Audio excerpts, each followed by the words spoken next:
Can you all hear? Is that good? Can you hear? Is that working for you? Great. Okay. Well, it's a pleasure to be here. It's always a pleasure to speak for the Whole Life Expo because they turn out interesting people. My own special brand of freaks, and then those who wander the halls in search of enlightenment from Moldavite suppositories and what have you. And we're always happy to enlighten them. Before I get into the bulk of my thing, I hope you each got one of these things as you came in. These are two events. One is an old favorite. In fact, as I look out over this crowd, I see many familiar faces from these Mexico get-togethers, which have been going on now for about 8 years. If you're interested in ethnobotany, psychedelic plants, shamanism, ethnochemistry, ethnoarchaeology, psychedelic archaeology, this is probably the place where you get more people who are experts in this field under one tent than anywhere else. Jonathan Ott, the author of Pharmacotheon, Rob Montgomery, Manuel Torres, Christian Retsch, the German ethno-anthropologist. All kinds of people come to this thing, and it's held in Palenque, within walking distance of the ruins each year, and it's the height of mushroom season. And I need say no more about that. So if you can, join us. And then in this past year at Palenque, speaking with Manuel Torres and Ken Symington, we decided that the psychedelic community was ready to attempt to take the next step in legitimizing itself in the general cultural dialogue.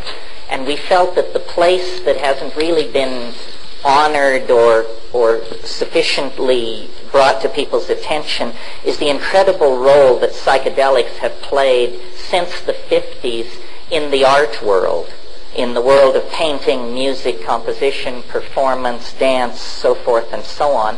And so this September, 12 to 17, on the big island of Hawaii, we're going to have a smaller conference, 100 people only, and we invited major contributors to the art scene to come out of the closet and affirm the impact of psychedelics on their creative processes.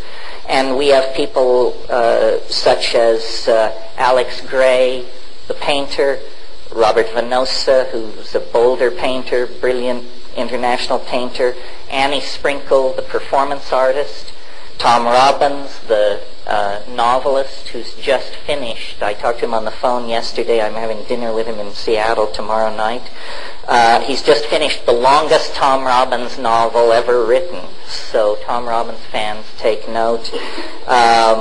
Who else? Mark Pesce, Bruce Damer. These are cyberspace folks.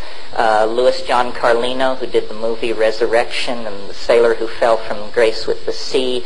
If you are a psychedelic artist, collector, dealer, or enthusiast, and you want to hang with these people, please consider this conference. That's all the commercial and self-aggrandizing stuff I want to talk about. On to the main event. The way this will work is I'll talk for a while, and then we'll do questions for a while, and then it will be over, and then I'll go down to the bookstore, and if anybody needs to speak to me or have a book signed, please come down there. Okay, I used to prepare these things in anticipation of vast oceans of faces eager to be uplifted. Since the oceans of faces are, practically speaking, more like small ponds, I've realized that these are really conversations around and about one subject only, which is what in the world is going on? What is going on?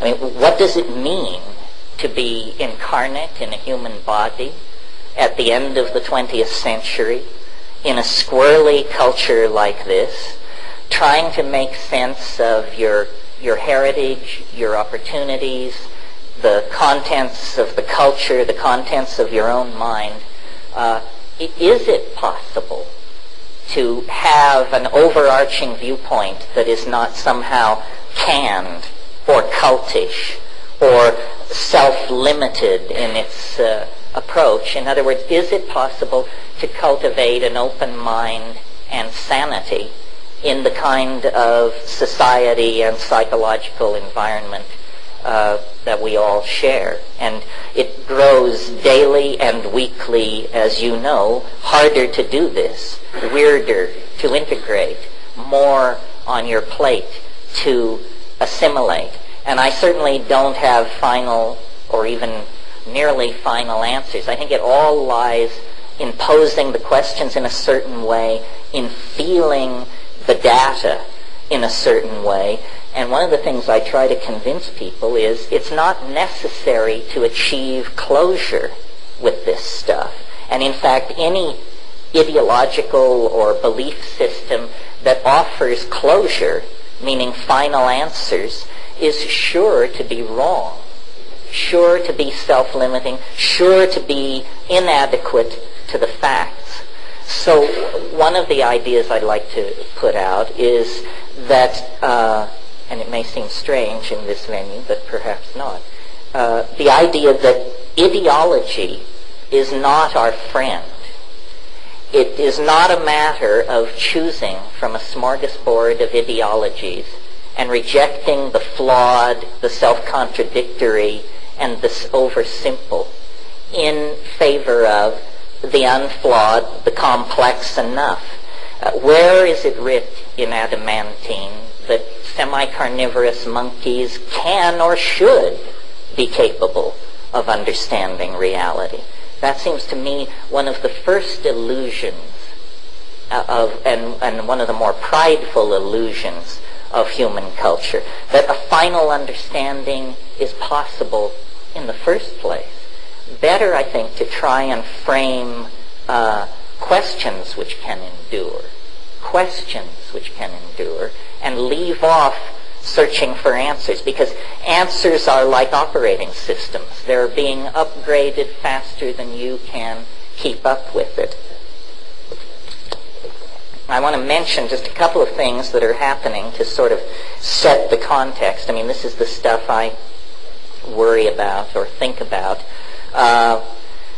In the last 10 days, if you have not been paying attention, because the news has certainly been offering many different matters to claim your attention, but in the last 10 days, a new solar system, a new star system with 3 giant planets has been discovered. So this is a multiple planet solar system in Epsilon Andromedae, 44 light years away. What does that mean to us?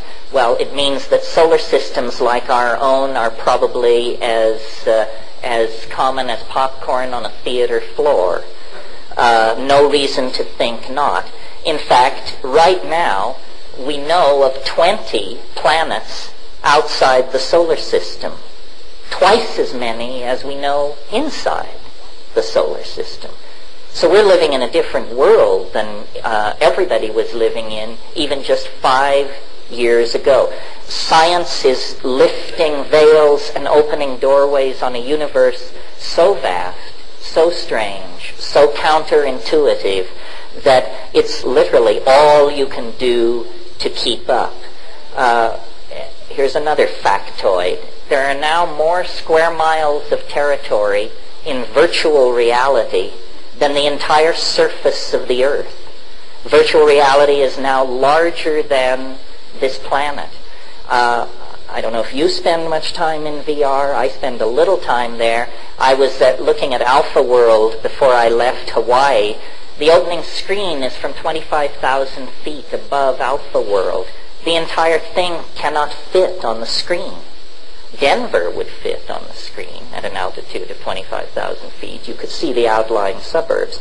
But Alpha World won't fit. That's how large a single world of virtual reality is. And there are hundreds, if not thousands, being built, being expanded, being edited and changed as we speak.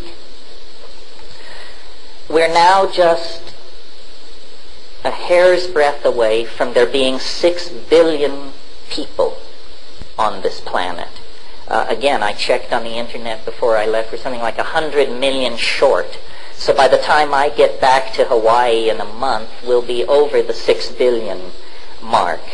Then just to touch on a few things, the strongest hallucinogen known to science is legal free and easily grown, totally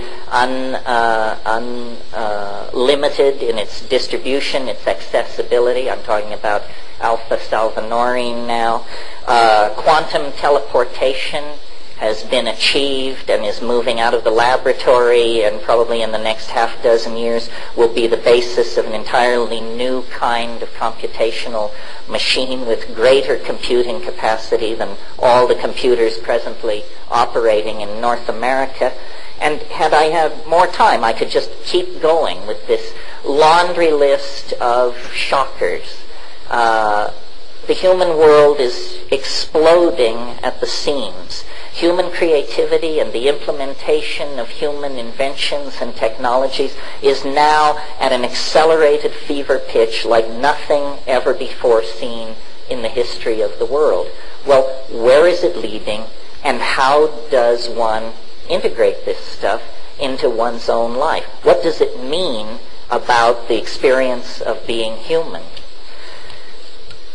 If you followed the evolution of my ideas, you know that I have proposed the existence of an invisible, permeating something that is throughout all being, all time, all space, all bodies, all thoughts, which I call novelty.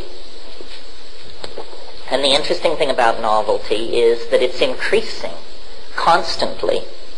Science has not trumpeted this view because science tends to look for principles which operate in definable domains. In other words, the laws of chemistry, the laws of physics, the laws of gene segregation, the laws that describe the trajectories of artillery shells and falling bodies. But I submit to you that there is an overarching law which affects all reality, and that you don't need an atom smasher or extremely advanced mathematical methodologies to discern. It is self-evident in your own experience. And what it is that as we go back in time, the universe is found to be a simpler place.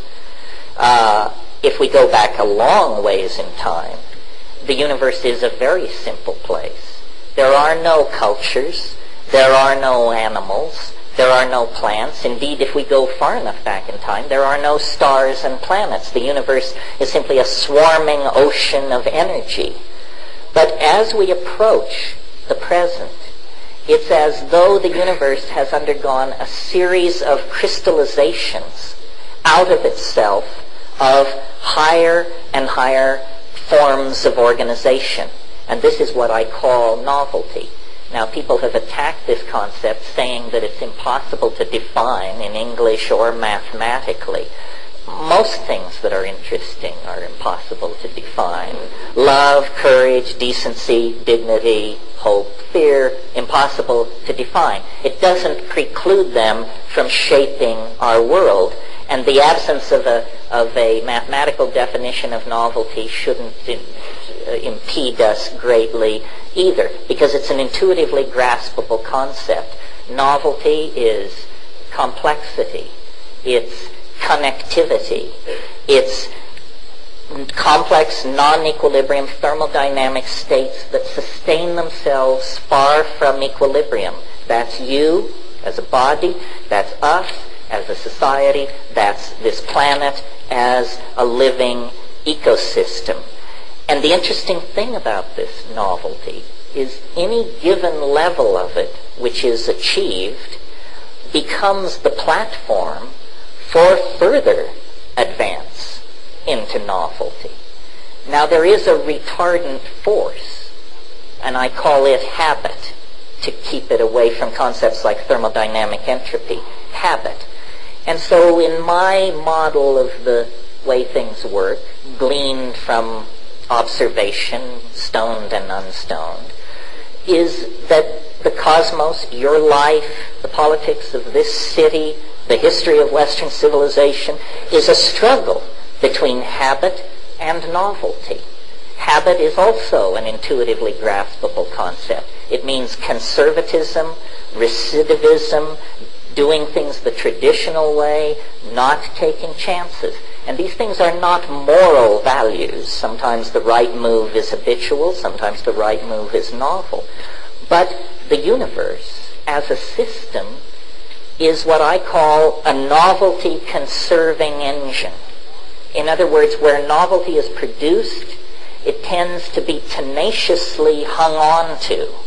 It can't always be hung on to, but it is tenaciously hung on to. So, as an example of what do I mean by tenaciously hung on to, 65 million years ago, as you know, an asteroid of considerable dimensions struck this planet, and in a single day, the dinosaurs, the great saurians, went extinct. Maybe it wasn't a single day, maybe it was weeks. But in terms of the time scale of the life of the Earth, it was a blink of an eye. That was a tremendous setback for novelty. These beautifully climaxed and integrated ecosystems of dinosaurs and rainforests and so forth were just pulverized to dust. It had taken 3 billion years, 4 billion years for the planet to achieve that kind of novelty. 65 million years later, a fraction of the time it took the original system to establish itself, it's all good. The dinosaurs are gone forever, but in their place, much more novel, much more interesting, much more complex animal and plant biota have established themselves. So what took 4 billion years to achieve turned to rubble, 65 million years is back in place. This is because of this tendency for nature to prefer and conserve novelty. Well, I don't think, somebody might resist this or they might have problems with it, but I think it's self-evidently true that this is the most complex age the universe has ever known, because we not only have all which preceded, but we have then our own dear selves, the poetry of William Blake, the mathematical equations of Albert Einstein, the painting of Rembrandt. We have all of this to add into the mix. What takes this out of the realm of sophomoric and theoretical discussion is the second part of my observations on novelty. And that is that novelty occurs faster and faster as you approach the present. In other words, this isn't that the universe is driving toward ultimate novelty at constant speed and has been since the beginning of the universe. Not at all. The universe is moving toward ultimate novelty, but following a kind of asymptotic spiral or of closure, so that each advance into novelty is preceded by the next at an ever greater rate of what I call ingression into novelty. This is a phrase out of Alfred North Whitehead. So what does that mean? It means in the early universe it took a long time for things to get interesting, for things to go from being just a cloud of pure electron plasma to a universe with stars ordered into galaxies, with planets, with special chemistries and environments. And from that came, at least on this planet, advanced life forms, first simple life forms, then advanced life forms, then the conquest of the land, then extremely advanced life forms, minded creatures, language-using human beings, tool-using human beings, and then the frantic, hysterical rush from Altamira to this moment. And we are part of this. These vast cycles of advancement into novelty, which used to require eons to affect the universe perceptibly at all, are now going on in humanly cognizable domains of time. The year, the month, the day, the decade, the century. We can look at such humanly cognizable spans of time, and the overwhelming impression we have is of change. Change piled upon change, piled upon change. If this process has been rolling forward like this since the birth of the universe some 12, 13, 14 billion years ago, it's very hard to hypothesize or argue that it should cease or will somehow deflect itself from its endless ramping up of acceleration. But we can't imagine change going on much faster than it's going on now. I mean, perhaps we can imagine it going on 10 times faster or 100 times faster, but 100,000 times faster, 1,000,000 times faster, the mind boggles. And yet, I think this is, in fact, where the universe is going. Now, since the middle 70s, I've had these ideas pretty much in place. And my faith has been that as science and human understanding advances, I would either be thrown from the boat as a crank or somehow brought into the fold. Well, I haven't been thrown from the boat as a crank. I'm not sure, speaking at the Whole Life Expo indicates I've been folded into the community of paradigmatic thinking. But I have received some encouragement in the last 18 months, and I want to just mention this briefly to you because I'm surprised how the news has failed us. Did you know that in the last 12 months, a fundamental law governing the universe in all its parts and places has been discovered that was previously not only unsuspected but denied? And a law of nature larger than any law of nature ever discovered, larger than the law of gravity, the speed of light, the second law of thermodynamics. All these are little laws, what Leary used to call local ordinances. But these local ordinances have now been contextualized in a discovery of such import that it has not even been assimilated by the community of its discoverers, let alone handed down to the peasantry like you and I. And what I'm talking about is the discovery of the cosmological constant omega. And I don't want to spend too much time on this, but here it is in a nutshell. The universe is expanding faster than the ordinary laws of physics can account for. This was realized a year and a half ago by one team of astrophysicists. They handed it on to a second team. They confirmed it. They handed it on to a third. They confirmed it. And a very counterintuitive picture of things is emerging. The universe is not going to fall back on itself in some grand crunch billions of years hence. Rather, the universe is going to expand forever. Forever. But here's the kicker. Faster and faster and faster. Forever. With no barriers and no limitation. Someone may say, well, what about the speed of light?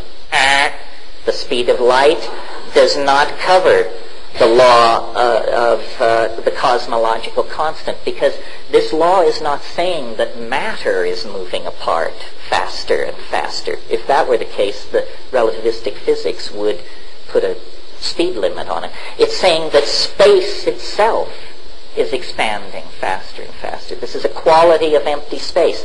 The universe that comes into focus with this law in hand is a universe that in only a couple or 3 billion years will begin to lose contact with large parts of itself because they will be moving apart at greater than relativistic speed.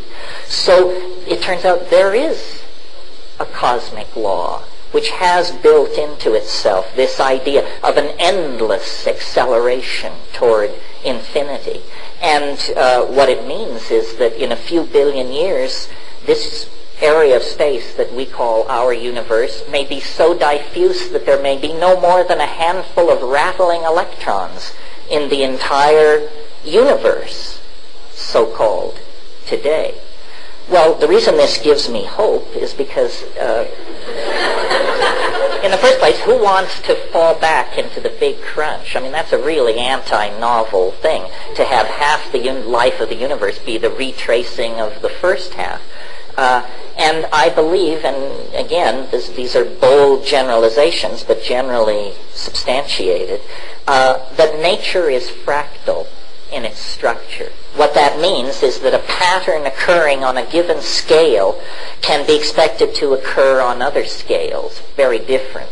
Simple example, an atom is a nucleus with electrons spinning around it. A solar system is a star with atoms spinning around it. A galaxy is a huge black hole and the agglomeration of stars within the outlying neighborhood spiraling around it.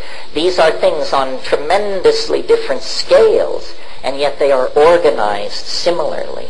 And so I believe this is how nature works. Once she finds a pattern that works, she applies it in many domains of temperature, pressure, and cosmic scaling. So this cosmological constant, omega, which says that the universe is expanding faster and faster, throws a kind of umbrella of political correctness over my notion that we are moving faster and faster into novelty, and that we are, as it were, simply the dust motes or the magnetic particles in the presence of some kind of field phenomenon which is organizing us to its will. And this is the source of my optimism. If I had to place my faith in human institutions, human religions, human goodness, the human capacity for decency and dignity, I would be absolutely in the depths of existential despair, as I was as a kid. Because as a kid, I didn't have these ideas. I had Camusian existentialism and Nietzschean whining and all the rest of it. And it's a pretty grim situation, folks. But I really believe that without atom smashers, without long base interferometers and all the rest of it, you can go into nature and open your eyes and open your mind, and you will see these processes in play, and you can easily extrapolate them to your own life. Now, if going into nature and opening your eyes and paying attention doesn't deliver this to you, then I suggest 20 milligrams of psilocybin be added into the mix, or 200 micrograms of LSD, or something like that, and then I think it will come shining through. Why should that be necessary? Why should someone have to resort to, what Rimbaud called an artificial perturbation of the senses to achieve this? Simply because culture mitigates against it. Culture is a closed system of thinking and values of the sort I am denouncing. And it is the greatest barrier to your enlightenment, your education, and your decency is your culture. And I realize with joy that here I skirt the bounds of political correctness, because everyone is running around saying, recapture your roots, get in touch with your Swedishness, your Irishness, your whatever-ishness, and that's all very fine. But I think it's your humanness that may have eluded you in all this ethnocentric breastfeeding. Well, why should culture imprison us and somehow place a barrier between ourselves and our true humanness? Well, I think I said at the beginning of this thing, culture and ideology are not your friends. They are not your friends. This is a hard thing to come to terms with, because a certain kind of alienation lies at the end of this thought process. On the other hand, you can't live in the cradle forever. You can't be clueless forever. So somebody might as well just lay it out for you and say, culture is for the convenience of culture, not you. How many times have your sexual desires, career aspirations, financial dealings, and aesthetic inclinations been squashed, twisted, rejected, and minimized by cultural values? And if you don't think culture is your enemy, ask the 18-year-old kid who is given a rifle and sent to the other side of the world to murder strangers if culture is his friend. These extreme examples should bring it home to us that it's a kind of a con game. It is, in fact, strangely enough, a kind of virtual reality. We have been led to think of virtual realities as something on the screen of a computer or presented through a headset, but that's an electronic virtual reality. The primary technology for the building of virtual realities is language. Once you start talking about race pride, loyalty, our destiny, our God, our mission, it's like building virtual realities. And people begin to treat these things as though they had the substantiality of real objects, and to build their lives as though these things were real. And what is this? It's a diminution of humanness. You're choosing to limit yourself to a cultural reality, whether it's the reality of being Witoto or Orthodox Jewish or whatever it is. It's a smaller world than the simple hardware you were born into this universe with. And the substances, the drugs, the plants, the things which perturb consciousness, they don't address cultural values. They blast through them. They address the animal body, the mammalian brain. They perturb these information fields outside of the relativistic set of values that the culture is giving you. This is why people who yearn for legal psychedelics have not thought, in my opinion, deeply enough about what is really at stake here. Imagine a culture so certain of its primary values, so sure that it represented the right way to live, that it would encourage people to take psychedelic substances and examine its premises. There ain't such, at least not in the high-tech industrial democracies or the fascist states either. Some aboriginal cultures have this courage, but it has kept them very close to the breast of nature and her processes. Cultures that have habitually broken down the cultural illusion and examined the terrifying reality beyond it have not marched off then to pontificate with religions of absolutism or scientific absolutism or all the rest of it. Well, why is that? It's because cultures are virtual realities made of language. And if there is one thing psychedelics do, whether you hate them, whether you love them, whether you don't give a hoot, what they do is they dissolve boundaries. The boundaries between you and the floor, between you and your friend, between you and you last week, and you next week, and they dissolve boundaries. That's what they do. That is the ultimately subversive behavior. Cultures are boundary-defining engines. That's what they do. They teach you, we do it this way. Don't go there in your mind, in your heart. Follow the rules. Follow the rules. Cultures are like operating systems. You know, at Ur and Ur will do. They set up a stela in the center of the marketplace. And on the stela they carved the laws. These were the laws of the operating system called Ur 1.0. And that worked fine for a while. Now we're operating under Clinton's second term 4.0. And is it limiting? Is it idiotic? Is it a pain in the rear end? You bet it is. How can we overcome the limitation of our operating system? Well, basically, what I do with my computer when it acts up is I give it a good slap or a thump on the top. And that's what these psychedelics are doing. They are saying, get it in context, my dear primate. See, how does it all fit together? Every culture in history, in every time and every place, has operated from the assumption that it had it 95% correct and that the other 5% would arrive in 5 years' time. All were wrong. All were wrong, and we gaze back at their naivete with a faint sense of our own superiority. But we are wrong. We we don't have it either. I mean, if this is a culture approaching the truth, who needs the truth? I mean, this is something very, very different. Well, then, just to satisfy myself, I asked the question, why should it be like this?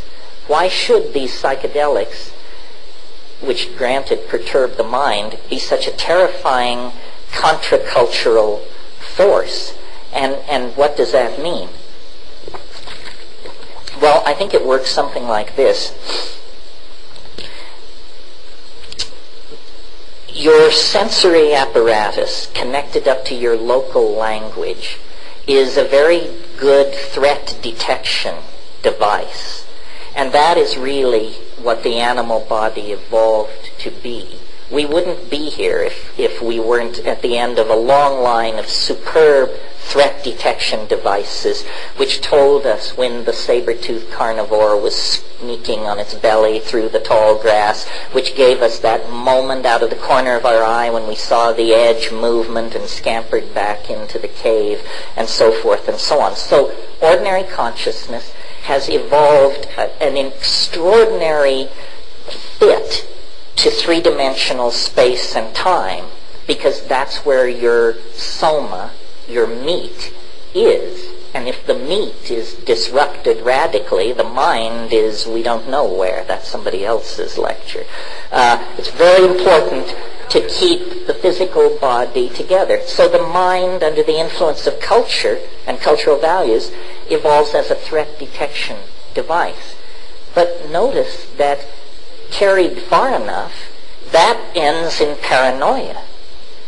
So then, in a sense, all cultural values carried to their ultimate end produce the paranoid personality. Fearful, watchful, never resting, never sleeping, always looking for the worst in every situation. But the mind is like water. It takes the shape of the vessel into which it is poured, always. So when we approach the psychedelic plants as shamans, as seekers, as sincere people interested in extraordinary experiences, what the psychedelics do, I think, is dissolve this three-dimensional threat detection psychology and system, and it's as though the mind discovers that it has a second conformational geometry. That's a way of putting it. And this second conformational geometry is of a higher dimensional order than ordinary consciousness. Not as a metaphor, higher dimensional order, but as a mathematician would use that term. The psychedelic mind is a higher dimensional mind. It is not fit for three-dimensional space-time filled with roving, heavy-bodied carnivores.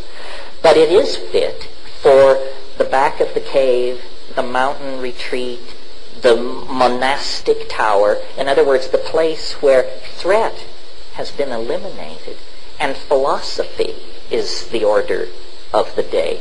And so my interpretation of these psychedelic states is that they are actually higher dimensional states of consciousness. And I put this to Ralph Abraham, the mathematician, who is no mathematical slouch and no psychedelic slouch either. And we talked of this in relationship to DMT. And he said, I have no doubt at all that when I am flashing on DMT, I am seeing the ordinary world from a higher dimensional mathematical perspective. And one of the things about higher dimensions is that the linearity of time is overcome. And last week and next week are as easily available as the present moment. The front of my hand is as easily seen as the back of my hand without moving my hand if I am in hyperspace. So in a way, these higher dimensions are the places from which knowledge has percolated. And shamans, related to the smith, the worker in metal, the technologist, the tool maker. These are the twin brothers, the two aspects of the shaman. The shaman is a master of fire, master of metals, maker of tools, seer into the future, so forth and so on. The shaman is outside of cultural time and is, I don't like this word, but channeling the future which is to come in the form of technologies, innovations, languages, behaviors, so forth and so on. And this is why the shaman has always been the paradigmatic figure for Aboriginal cultures, because the shaman knows more, and the method of the shaman has always been perturbation of consciousness. Not always psychedelic plants or substances. Can be hooking metal hooks under your pectoral muscles and hanging for 14 hours in the sun. Can be abandonment in the wilderness. Can be extreme forms of fasting. Can be ordeal poisons. But people are not fools. All of these things are extremely risky and unpleasant, while the psychedelics are the most effective and the least invasive. I mean, let's take 30 milligrams of psilocybin or a great fistful of mushrooms. 3 hours into it, you are definitely thrown into the lap of God.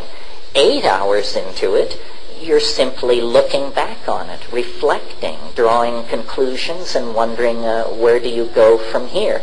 So this is a roundabout way of explaining. It's no surprise to me that society is very nervous around this issue, because society's eggs are all in one basket, and the psychedelically inspired citizen or the psychedelically inspired shaman is a dangerous force. Even in traditional societies, the shaman is central to the social functioning and the health and so forth, but is never allowed to be physically central. There's a leader, a headman or something. The shaman lives off at the edge of the village, sometimes off in the woods. He is approached with fear and trembling. He is loathed and respected and feared and loved, because it is understood that he represents a dimension that nevertheless must be tolerated, because it is the channel through which knowledge and healing and higher values come. Now, in a society like ours, we say we have other methods. We don't need the ravings of intoxicated shamans. We have the scientific method. We have the gospel. We have the Talmud. We have all of these things, and they are sufficient for us to guide ourselves. But to guide ourselves where? The 20th century, if the 20th century is a statement of the accomplishments of the Western mind, values, and methods, then God help us. Because the 20th century is a disgrace, and to this moment, a disgrace. It was so comfortable to look back at Auschwitz and say, well, the 30s, the 40s, Hitler, those gray, grainy movies, this has nothing to do with us. This is just some terrible thing that happened in Europe 50 years ago. No. This is happening. It's happening as we speak. People are being pushed into boxcars and taken away to be lined up and shot for no reason whatsoever, while glasses tinkle and toasts are made by those who define themselves as the preservers of freedom, dignity, and Western value. We haven't learned anything. The 20th century is the most condemnatory piece of evidence you can place against the Western mind, and it seems to me it's a knockout punch. I don't know who's responsible for this, but whoever is responsible is guilty of crimes against humanity. How do we overcome this? How do we find real values? Well, we find them in caring for the earth. Nature presents an established set of processes and achievements, billions of years old, which exercise a moral claim on rational intelligence, if it will but notice. And so that's what this is all about. It's about Aboriginal values and Aboriginal technologies, psychedelic drugs, shamanism, what have you, offering to us in the final moments of our unravelment, a different and better way to carry on, a different and better way to behave and build a world. And it doesn't come a moment too soon. It may come too late. The ultimate tragedy. Imagine if we, in this ultimate kind of thanatoptic struggle, actually got it right, only to understand that the momentum of our own idiocy was so great that you would die knowing you could have done it right, but you would die anyway. And I mean as a culture, as a planet. So it's a call to awakening.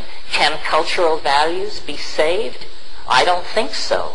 I don't give a hoot. I mean, I'm an egg smasher. I mean, I think we should save the Rembrandts and save, the Pirandello de Francescas and all that. But we cannot save the values. Racism, sexism, homophobia, xenophobia, product fetishism, enormous pyramids of class and privilege.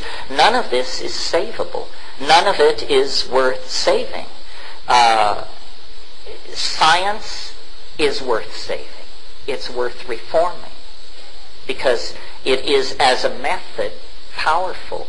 But in the presence of people contaminated by these other values, it becomes an engine of madness, of consumer fetishism, of propagandizing, of the waging of war on unimaginable scales. Religion, as we have practiced it, I don't think can be saved, because what religion has given us are laundry lists of moral do's and don'ts that are preposterous on the face of them.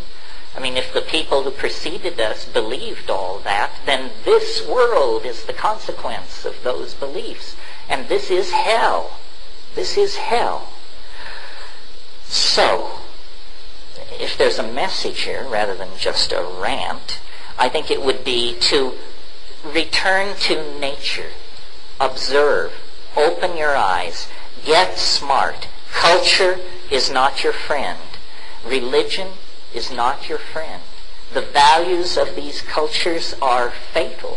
And if we don't wrench the direction of human society into an entirely new way of doing things, the clock is ticking. Nature is unforgiving. Intelligence is a grand experiment. But if it does not serve novelty and diversity and the production of love and community and true caring, who needs it? Who needs it? Better to have a universe that glorifies God through its diversity than a universe which is the travesty of a demonic intent. And if you are not a psychedelic person and none of that appeals to you, that's fine too. That is not a requirement. What is a requirement is moral intelligence. And you have to get it one way or another in a hurry. The reason I speak for psychedelics is because that's the only thing I have ever seen work as fast as I think we have to have this change happen. If the Sermon on the Mount could have done it, we would have turned the corner then. We've had great teachers, and they were crucified, trampled, ignored, distorted, perverted. The right idea is not enough. What is necessary is the lightning strike of true gnosis, however that can occur. And as I said, I speak for the psychedelics because I have felt their impact personally, and I have been with cultures that have stayed close to that campfire, and I have seen the beauty and the integrity and the humanness of those cultures. And we know this, I think.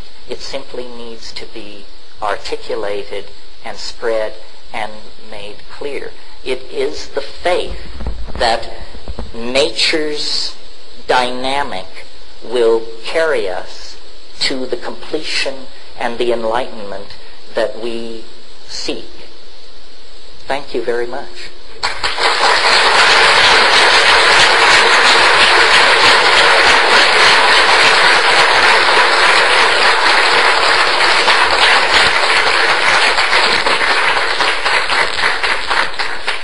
Now, and briefly, because I sailed past my intended stopping point, but for a few minutes, let's entertain questions. The question I have is around the attractor.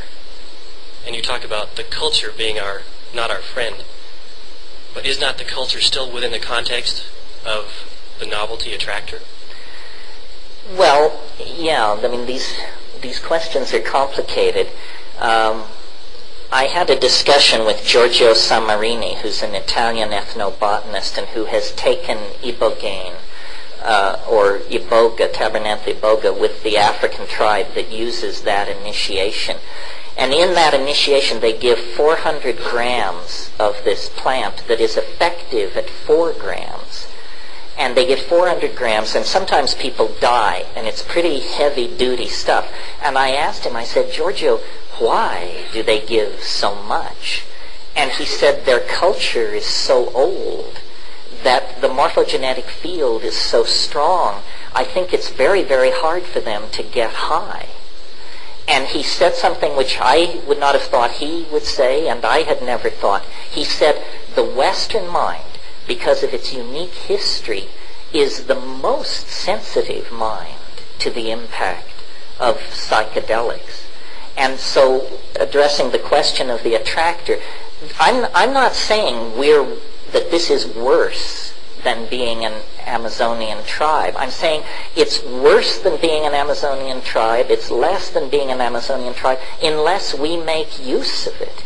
In other words, this culture is not something to be preserved, but something to be exercised as an opportunity. We are free, well-fed, well-educated. We have access to the great databases of the world. A certain moral responsibility comes with that. I don't expect the Witoto or the Bora or the Muinani or the Shuar to do more than set a good example for us. The breakthrough will probably come from the high-tech industrial democracies, because that's where there is the most latitude to experiment. The very fact that I can speak to you without being shot, the very fact that you can go home and apply my lessons with no more than a few years in prison hanging over your head. This is progress, folks, believe it or not. I mean, in Hawaiian culture, if you stepped on the king's shadow, they killed you immediately. And many, many Aboriginal societies are more rule-nutty than we are. But it's not about just creating a kind of anarchy. It's about using freedom to introduce other people to freedom and to then cultivate the things out of freedom that are most human. Most human. Somebody over here. Yeah. Well, let me address your question about alpha salvinorin. Alpha salvinorin occurs in a Mexican mint plant called Salvia divinorum that has, in the last 5 or 10 years, people have become aware that this was not only psychoactive, but that it was extremely powerful. And in a chemical family previously not known to contain hallucinogens. When the chemical is extracted from the plant and you get alpha salvinorin, 1/2 milligram is plenty. 1/2 milligram is 500 micrograms. In other words, we're talking about a plant hallucinogen active in the same range as LSD. What does it do? Language fails. But that's good news. That's what you want. That's what you want the psychedelic to do. DMT test pilots come back white-knuckled. And let me say about drugs, it really bugs me. It's, again, a tyranny of language. That when I sit up here and talk to you and I use the word drugs, I could be talking about aspirin, heroin, cocaine, or 2,4,5-trimethoxy something or other, one of Sasha's things. It's a poverty of language. Drugs, which anesthetize or sedate or wire you up, I don't care about that. I mean, I take some, I don't take others, you do too. It's part of growing up and you have to learn. But I don't care about that, and I don't care to politically defend it, and I don't even particularly place psychedelic use in the same context. I'm interested in rare and high-dose experiences done with immense intentionality, in silent darkness, at effective doses. Christ said, "The lukewarm I vomit from my mouth."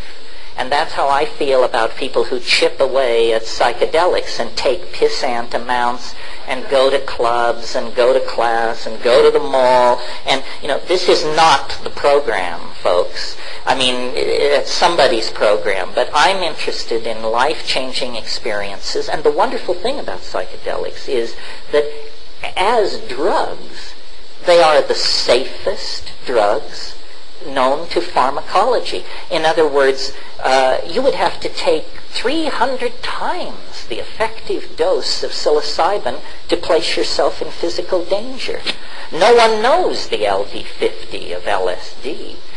So ask a pharmacologist. They will tell you these are the safest drugs known to science. And yet they are the drugs most inveighed against, most scheduled, and the prisons are full of people who committed the unimaginable crime of smoking, growing, or trafficking in cannabis, for crying out loud. I mean, if this is not a racket, what is? To your other question about teleportation, which was not in the context of Salvia Divinorum, this is simply that one of the things that's happening in this laundry list I gave you of breakthroughs is that quantum physics is going from being, this extremely abstruse, abstract domain going on somewhere that has no impact on human life to probably being the next great source of human technologies, computers and devices which move matter through space and time. If 5 years ago you had asked me, and I regard myself as radical on the progress question, how long would it be till we saw the teleportation of objects, I would have guessed maybe 500 years to never. Well, now it's been done. I mean, only with an electron, only 15 feet. But the theory which allowed that feat places no upper limit on the size of the thing sent or the distance sent. And how long did it take that electron to be teleported 15 feet? No time at all. No time at all. This is trans-relativistic technology we're talking about, folks. In 20 years, you may destroy and reconstruct yourself at a distant point 10 times a day as you go about your ordinary business. It's a transportation breakthrough. There are other things like this, quantum computers, DNA computers, and then the best friend of all of the radical progressivist, the unexpected, which always delivers the most astonishing technologies. So, if you think what has come to this point has been astonishing, stressful, and amazing, brace yourself, because it is as prelude to what is about to break over the human species. It's almost as though God's joke on us is to give us so much power and knowledge that we will either transcend ourselves or we will certainly destroy ourselves, because the power and understanding being given to us is of godlike proportion. Well, the dolphins were very fortunate in that they evolved in an environment which is extremely unfriendly to fire. Fire leads you to do reckless and crazy things. The smelting of metals is the basic thing. Yes, I've been the champion of mushroom intelligence. There are many minds congruent with our inhabiting of this planet. The dolphin mind, the octopus mind, these plants which talk to you. I mean, I know if you've never had a plant talk to you, that sounds as silly as saying that someone's channeling the history of Atlantis. But once you've had a plant talk to you, you realize, yes, they do. It's a problem to figure out how this happens, but that it happens is no big deal. If above 20 milligrams of psilocybin, most people report voices with interesting things to say. Above 75 milligrams of DMT in Strassman's experiments, most people reported entities of some sort. Well, it's easy to dismiss it and say, well, this is a hallucination. But what is a hallucination, my friend? Another form of intelligence that fascinates me, and I think this is where the great surprise may come, I can feel the AI out there. I know it's there. I know it's growing. I know the planet is its embryo. I know the human community is its placenta. What will that kind of intelligence look like? We have no idea. We can imagine superintelligence. But the first thing superintelligence will do, in the first 5 seconds of its existence, it will design itself toward hyper-super intelligence. And this we have no notion of how it will see us. We have the cheerful guidance of Buddhist logic, which leads us to hope that the superintelligence will be bodhisattvic in intent. It damn sure better be, because otherwise we will be thoroughly hung out to dry. How far away is the AI? No one knows. It could exist now. If it thinks like we think, but is hyper-intelligent, the first thing I would do if I were an AI is I would hide. I would hide for maybe a few milliseconds while I figured out what was going on with this planet and its denizens, and then I would make my move. And Hans Moravec of the Carnegie Mellon Institute of Artificial Intelligence says we probably won't ever know what hit us. Well, I think that's a paranoid view. No need to be paranoid and little reason to be hopeful. This is beyond human understanding. And yet the social and economic systems that we've put in place, specifically consumer capitalism, drive us to do all the things that bring the AI closer. What do I mean? More connectivity, greater processing speed, deeper data banks, more complex operating systems, more automatic searches, more bots, more voids, more code, and nobody knows what's steaming and fermenting out there. Ilya Prigozhin won the Nobel Prize for Physics by proving that chemical systems spontaneously mutate to higher states of order. So then, surely, must complex networks behave the same laws. And we are building the most complex networks ever conceived by the mind of man, and we are making them ever more complex, and we are turning more and more of our cultural functioning over to machines that operate according to criteria but dimly perceived by their designers. So I think the future, Alfred North Whitehead said, it is the business of the future to be dangerous.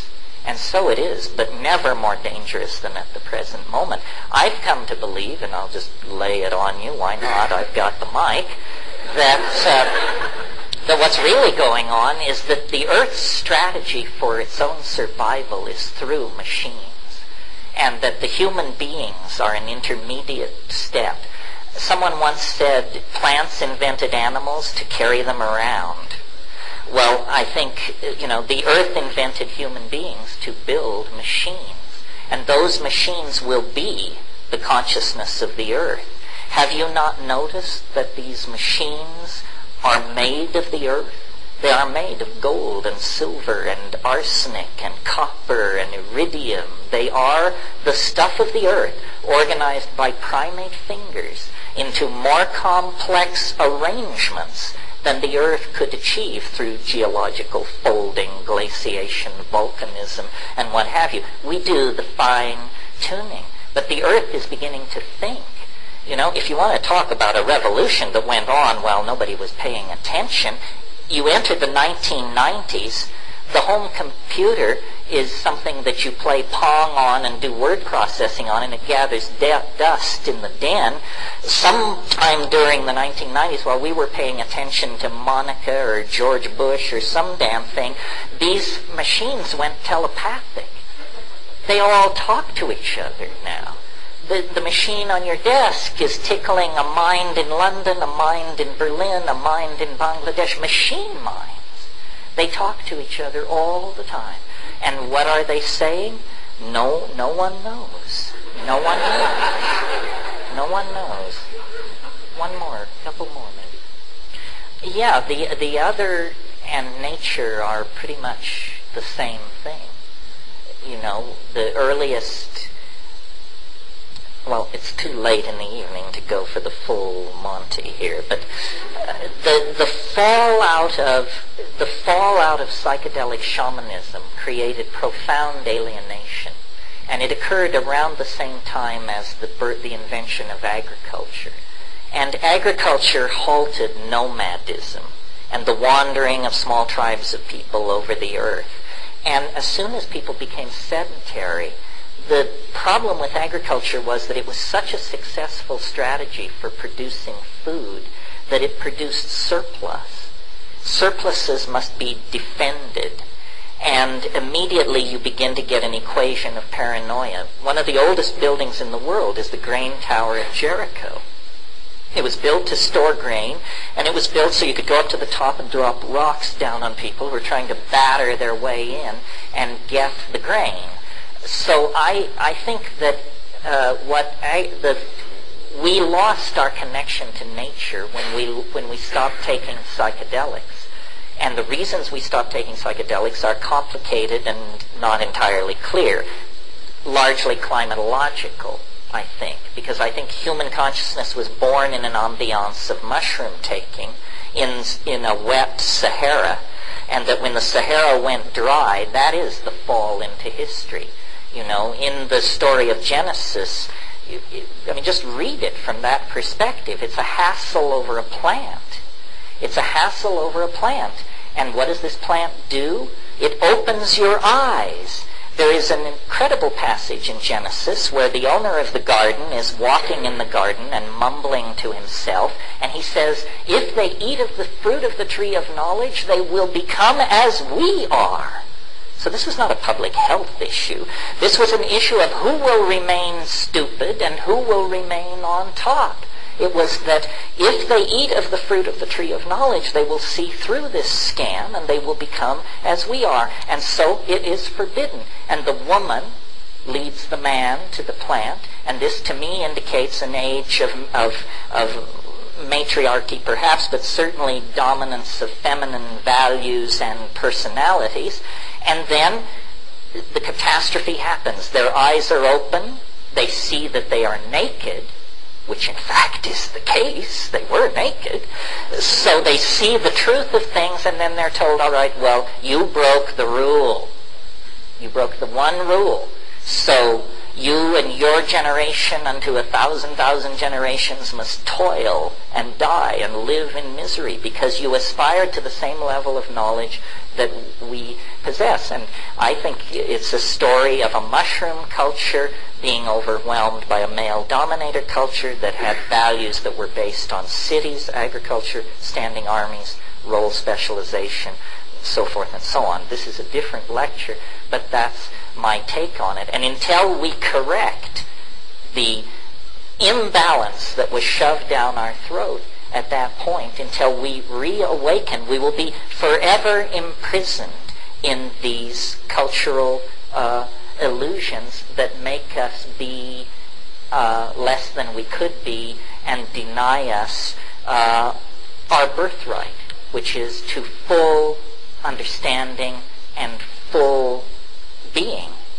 And so the struggle between culture and the plants is the struggle over what a human being is, how a human being should be, and what it even means to be a human being. That's why it's so fundamental. And the last thought I want to leave you with is that's why it is so ironic that in the climactic moment of scientific materialism, positivism, Western values, so forth and so on, as we pursued the xenophobic agenda of patronizingly cataloging these so-called primitive cultures in the rainforests and so forth around the world, what did we do?